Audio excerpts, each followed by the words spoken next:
देश के लिए अगर किसी ने आवाज़ उठाई है तो वो कांग्रेस सरकार ने उठाई है, और गरीबों के हक के लिए अगर कोई लड़ा है तो वो वाकई में ही कांग्रेस सरकार के राज में ही हुआ है। आज थोड़ा सा उसके ऊपर विस्तार से बात करेंगे। सोनिया गांधी, छोटा सा परिवार है बिल्कुल सोनिया गांधी का, 2 बालक हैं, एक राहुल गांधी है, दूसरी प्रियंका गांधी है। भाई प्रियंका गांधी का ब्याह हो जाए, तीसरा बालक और आ जाए, तो कुल परिवार के सदस्य जो हैं वो 4 सदस्य हो जाए हैं। नंबर 1 सोनिया, उसके बाद राहुल गांधी की जगह के बाद उसकी बाण, फिर उसका जीजा, कुल 4 परिवार के सदस्य हैं। भाई ब्याह होने के बाद आप लोगों ने पता ही है कि भाई ये इतने ईमानदार भी हैं, इन्होंने देश के लिए इतनी लड़ाइयाँ भी लड़ी हैं, भाई मजदूरों के लिए लड़ी हैं, गरीब परिवारों के लिए लड़ी है, बहुत मेहनत करी है इन्होंने। और मेहनत करते करते उसका परिणाम जो है वो इतना है कि आज की डेट में भी अगर देखा जाए तो हमारी प्रियंका, जो दीदी प्रियंका है, और जो राहुल जी के जीजा हैं, मतलब इन्होंने आज भी करंट में अगर देखा जाए तो 80 करोड़ लगभग इनकम टैक्स के, यानी कि भारत की सरकार की टैक्स का चोरी का आरोप आज भी है। मतलब 80 करोड़ रुपये इन्होंने फिलहाल की डेट में भी सरकार को देने आए हैं भाई। ये इतना ईमानदार है भाई। और सबसे बड़ी बात यह है कि छोटी सी समझने वाली बात भैया भी है कि जिस बंदे ने 80 करोड़ रुपये टैक्स के देने हो, उसने कमाई कितनी होगी इस बारे में हम अंदाजा नहीं लगा सकते, क्योंकि हम वहाँ तक पहुँचते ही नहीं, हमारे को उस चीज़ तक पता ही नहीं लगता। ये इतने ईमानदार भी है। छोटा परिवार है, सुखी परिवार है, इसके बारे में हम थोड़ी सी बात कर रहे हैं। तो भाई छोटी सी बात सोचने वाली यही है कि जिस बंदे ने 80 करोड़ रुपये टैक्स के देने हैं उसकी कमाई कितनी होगी। और हाँ, एक चीज़ और थोड़ी सी बता दूँ, ये जब देने हैं ना कि वो कोई एमएलए है, ना प्रधानमंत्री है, ना मंत्री है, ना कोई सांसद है, ना कोई नौकरी लग रही, नौकरी भी नहीं लग रही, फिर भी इन्होंने 80 करोड़ रुपये देने हैं। ये इतने ईमानदार हैं। चलो इसके बाद बात कर लेते हैं इनके बेटे की, राहुल गांधी की।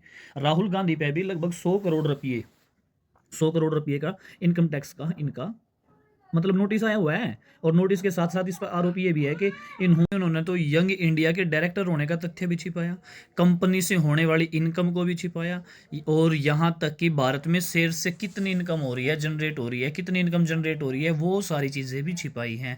और ये आप लोगों ने बता भी दूँ, ये जब की बात है जब इनके 2011 में रिमोट की सरकार थी, ताऊ मनमोहन वाली, उस टाइम में राहुल गांधी के ऊपर भी 100 करोड़ रुपये का नोटिस सरकार का, मतलब 100 करोड़ का टैक्स तो आज भी देना है। लेकिन देख छोटा सा परिवार है, कितना छोटा परिवार है, एक राहुल गांधी हैं, 2 बाण भाई, दोनों बाण भाइयों ने फिलहाल की डेट में भी अगर करंट में देखा जाए लगभग 180 करोड़ रुपये टैक्स की चोरी कर रहे हैं। इनकी इनकम कितनी है, कमाई कितनी है, उसका कोई अंदाजा नहीं है। और हाँ, कहीं ना कहीं एक छोटी सी बात और भी बता दूं भाई, इतने बढ़िया काम भी करे हैं इन्होंने।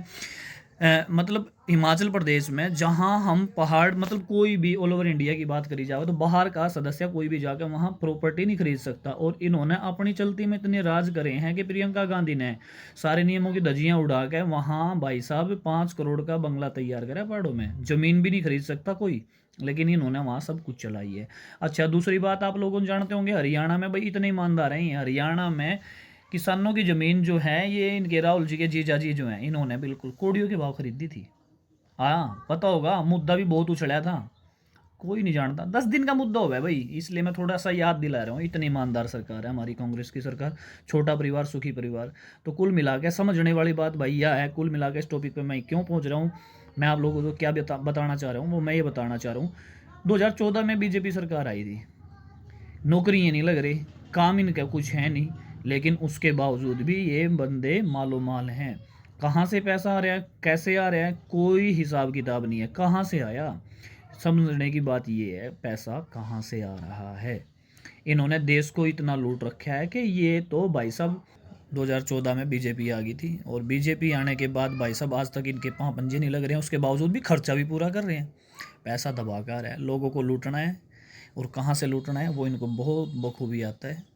ऐसे ही लूटते रहेंगे, और मैं गारंटी दे 2050 तक भी है ना, इन दौरा पैसे की कमी नहीं होनी है, लोगों का पैसा फिर भी इन दौरे पहुँचता रहेगा।